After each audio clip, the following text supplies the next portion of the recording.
Hello friends, welcome to our channel. दोस्तों, आज की इस वीडियो में मध्य प्रदेश में जो 2019 में सीपीसीटी का एग्ज़ाम हुआ था, उस एग्ज़ाम में जो क्वेश्चंस पूछे गए थे, मैं उन क्वेश्चनों को इस वीडियो में लेकर आया हूं। अगर आप दोस्तों सीपीसीटी एग्ज़ाम की प्रिपरेशन कर रहे हैं तो क्वेश्चन आपके लिए काफ़ी इंपॉर्टेंट हैं, क्योंकि इन्हें देखकर आपको आइडिया लग जाएगा किस टाइप के क्वेश्चन सीपीसीटी एग्ज़ाम में पूछे जाते हैं और आगे क्या पूछे जा सकते हैं, जिससे कि आप अपनी तैयारी को काफ़ी स्ट्रॉन्ग कर सकते हैं।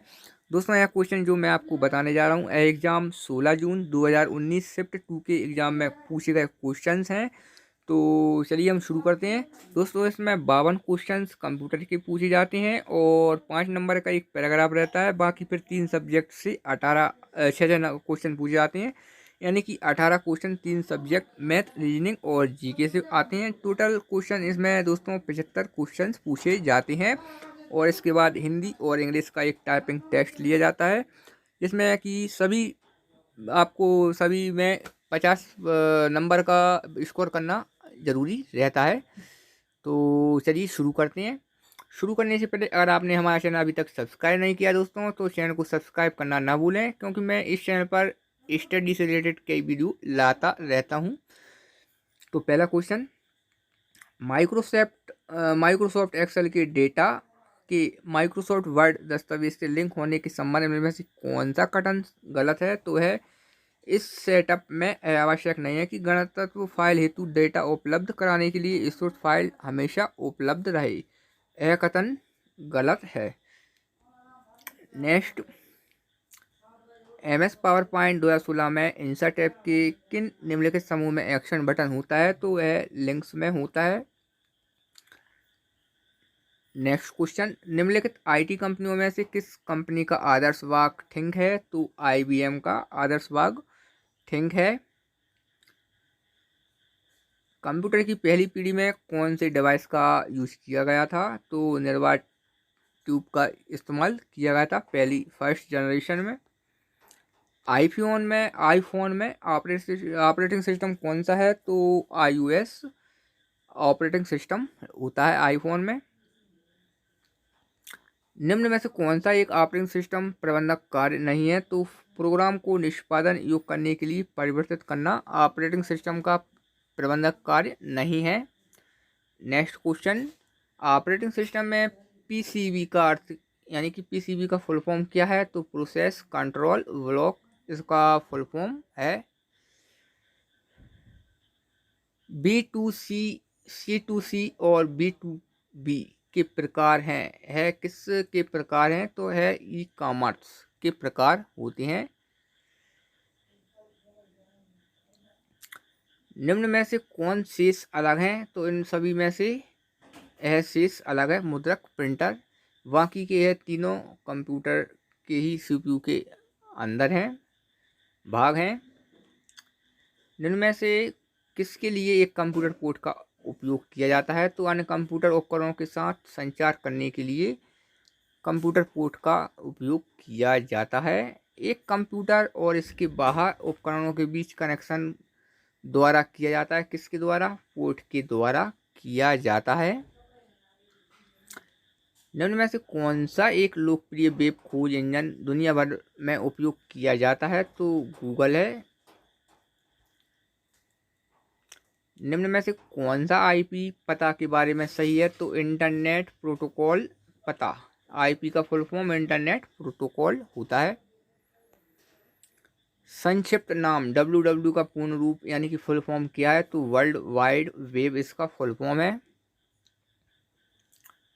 इंटरनेट का मतलब क्या होता है? इंटरनेट का मीनिंग इंटरनेशनल नेटवर्क होता है। निम्न में से क्या कंप्यूटर फाइलों के बारे में सत्य नहीं है? ट्रू नहीं है। तो फाइलों की सामग्री की सूचना देने के लिए उपयोगकर्ता द्वारा फाइल एक्सटेंशन को परिभाषित किया जाता है, यह सही नहीं है। फाइल का अर्थपूर्ण नाम फाइल की आसान पहचान करने में सहायता करता है। ठीक है फ्रेंड्स। नेक्स्ट, MS वर्ड 2013 में कौन सी रिबन दर्शाती है कि उपयोग हेतु कौन से फॉन्ट उपलब्ध हैं? तो होम टैब दर्शाती है। MS वर्ड 2013 में उपलब्ध दस्तावेज दृश्यों को देखने के लिए आपको किस रिबन की आवश्यकता होती है? तो व्यू रिबन की आवश्यकता होती है।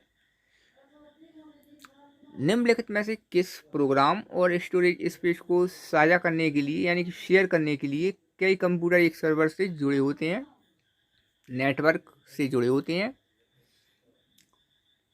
निम्न में से कौन सा एक्सेल में सक्रिय कक्ष की सामग्री प्रदर्शित करता है? तो फार्मूला बार में शो होता है सक्रिय cell, active cell. Windows 10 pro में प्रिंट मैनेजमेंट कंसोल लॉन्च करने के लिए किस कमांड का यूज किया जाता है? तो इसके लिए प्रिंट मैनेजमेंट .msc का यूज किया जाता है कमांड का। वर्ड दस्तावेज में कौन सी पोजीशन चुनने के बाद ड्रॉप कैप सामान्य टेक्स्ट में वापस आ जाएगा? तो है नॉन पोजीशन चुनने के बाद ड्रॉप कैप सामान्य पोजीशन में आ जाएगा। MS वर्ड 2010 का कौन सा फंक्शन पोजीशन ऑप्शन में ड्राफ्ट से संबंधित है? तो ड्रॉप कैप होता है। नेक्स्ट, MS पावर पॉइंट में एक पैराग्राफ के नीचे जाने के लिए कुंजी संयोजन क्या है? तो CTRL प्लस डाउन एरो इसका यूज किया जाता है। MS पावर पॉइंट में पॉइंटर को इरेजर में बदलने के लिए किस कुंजी संयोजन का यूज किया जाता है? तो CTRL प्लस ई का यूज किया जाता है। MS पावर पॉइंट में अनुप्रयोग का उपयोग कर दूर दराज के दर्शकों के लिए खुली प्रस्तुति को प्रसारित करने के लिए कुंजी संयोजन क्या है? तो यह CTRL प्लस F इसके लिए यूज होता है। आपको MS एक्सेल में प्रोग्राम से एक्सेल से पावर पॉइंट प्रेजेंटेशन के लिए मौजूदा चार्ट को आयत करने के लिए अनुमति देता है। तो क्या देता है? Visual basic application. जल्दी से वजन रहित क्रॉस सारणी बनाने के लिए किसका यूज किया जाता है? तो पिवट तालिकाएं होती हैं जो कि MS एक्सेल के अंदर बनाई जाती हैं। पिवट तालिकाएं के लिए उपयोगी हैं। किसके लिए हैं? वजन रहित क्रॉस टेबुलेशन बनाने के लिए। यदि हम पंक्ति लेवल क्षेत्र और कॉलम लेवल क्षेत्र में फील्ड ड्रैग करते हैं तो हम बना सकते हैं क्या? द्वि आयामी पिवट तालिका बना सकते हैं। जब पिवट तालिका के लिए एक टेबल का उपयोग किया जाता है तो इसे आपके डेटा के साथ सिंक करना पड़ता है। नेक्स्ट क्वेश्चन, कोई यूजर सर्वर का एक्सेस प्राप्त करने का वैकल्पिक मार्ग ढूंढकर सर्वर के सुरक्षा उपायों को क्या कर सकता है? बाईपास कर सकता है।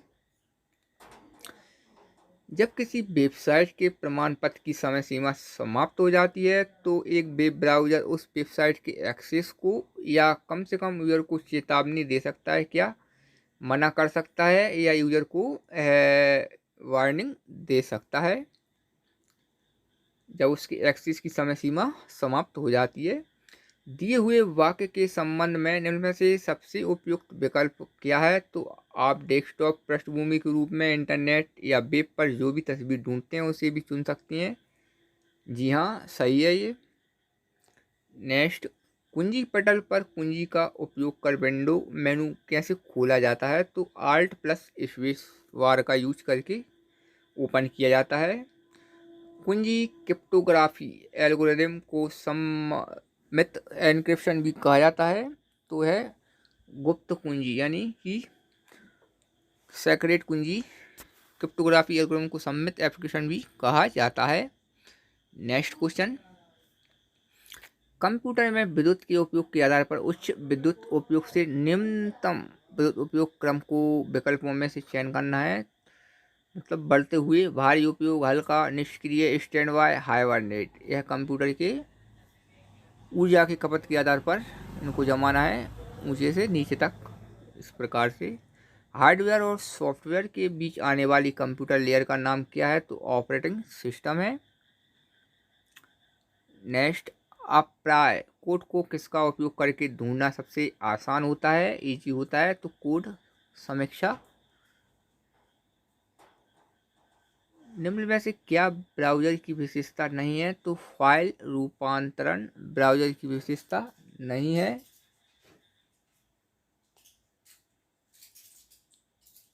जब आप फाइल डाउनलोड करना चाहते हैं तो डाउनलोड करने के लिए शेष समय देख सकते हैं। जी हाँ, देख सकते हैं। नेक्स्ट क्वेश्चन, निम्नलिखित में से किसका उपयोग डेटा ट्रांसमिशन और वायरलेस ऑपरेशन के लिए किया जाता है? तो एंटीना के लिए किया जाता है। एड्रेस इंसर्ट करें, ब्लॉक डायलॉग बॉक्स में एड्रेस एलिमेंट निर्दिष्ट करें के अंतर्गत ब्लॉक विकल्प की संख्या कितनी होती है? तो 4 होती है। प्रस्तुत वेब सेवाएं अवधारणा का उपयोग करती हैं, तो किस अवधारणा का उपयोग करती हैं? उपयोगकर्ता कंप्यूटिंग अवधारणा का यूज करती हैं। TTF और OTF के बीच क्या अंतर है? तो OTF TTF के उस हिस्से पर आधारित था जो अपेक्षाकृत एक पुराना संस्करण है। नेक्स्ट, निम्न सूचीबद्ध में कौन सा सुपर स्क्रिप्ट में है? तो यह सुपर स्क्रिप्ट में है। अपने डॉक्यूमेंट में आपको बहुस्तरीय लिस्ट कहाँ प्राप्त होती है? तो पैराग्राफ क्षेत्र में है लिस्ट प्राप्त होती है। निम्न में से कौन सा CPU एक डिजिटल कंप्यूटर की अन्य इकाइयों के साथ संवाद नहीं करता है? तो रजिस्टर इकाई यानी कि रजिस्टर यूनिट के साथ संवाद नहीं करता है। पिछले विकल्प पर जाने के लिए किन किन कुंजियों का यूज किया जाता है? तो शिफ्ट प्लस टैब का यूज किया जाता है। ठीक है फ्रेंड्स। नेक्स्ट, कम शक्ति USB डिवाइस पर बिजली की आपूर्ति कैसे की जाती है? तो USB केबल के माध्यम से की जाती है। सही विकल्प के साथ रिक्त स्थान भरें। आधुनिक इलेक्ट्रॉनिक कंप्यूटर हैं जो बारकोड, चुम्बकीय पट्टी, कंप्यूटर चिप और या किसी अन्य भंडारण माध्यम के साथ एम्बेडेड प्लास्टिक कार्ड पढ़ सकते हैं। क्या होते हैं? कार्ड रीडर कहलाते हैं। ठीक है फ्रेंड्स, तो है 52 क्वेश्चन जो कंप्यूटर सब्जेक्ट से पूछे गए थे। और अब इसके बाद 5 नंबर का एक पैराग्राफ पूछा जाता है जिसमें जो कि स्टोरी बेस्ड होता है, जिसमें आपको उसी में से पढ़कर आंसर फाइंड करना होता है। यह काफ़ी इजी होता है, इसको आप इजी तरीके से कर सकते हैं। इसके बाद फिर मैथ के क्वेश्चन आते हैं 6 क्वेश्चन। मैथ भी काफ़ी अच्छा ही रहता है, इसमें टफ भी नहीं रहता है, लेकिन आपको अच्छे से इसकी तैयारी करनी होगी। यहाँ मैं सिर्फ कंप्यूटर के क्वेश्चंस आपके लिए लाया हूँ। और इसके बाद दोस्तों रीजनिंग के भी 6 क्वेश्चन बनते हैं, वह भी काफ़ी सिंपल ही रहते हैं।